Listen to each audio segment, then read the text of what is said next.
Yine bugün Osmancik Köyü'nün çok güzel bir camisindeyiz. Merkez Camisi olarak geçiyor. Köyümüzün ilk camilerinden.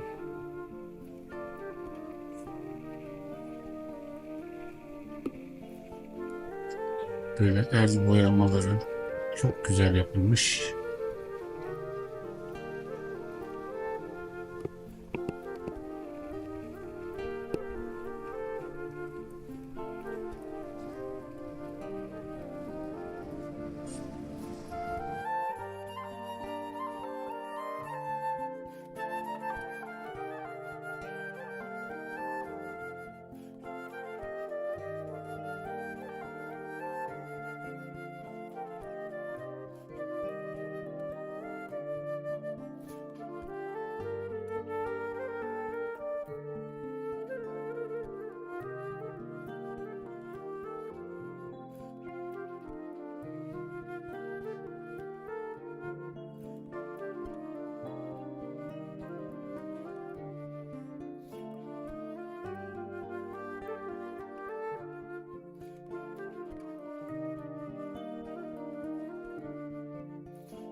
Maşallah camide çok ince ve güzel bir detay.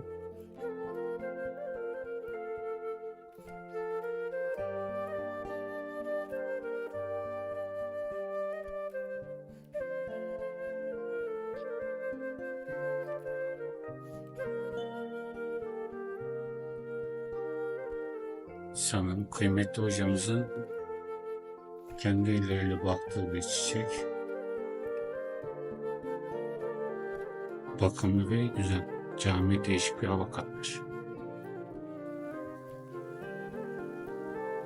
Bunu da söylemeden geçemeyeceğim. Yani çok cami gezdim. Lakin ilk defa bir camide böyle güzel çiçeklerin bakıldığı, intizamla caminin etrafına yerleştirildiği çok bakımları çok güzel yapılıyor. Hocamızın ve cemaatin ellerine sağlık, emeklerine sağlık. Bu da çok ince, güzel bir detay. Bence diğer camilerimize de yapılmasını isterim.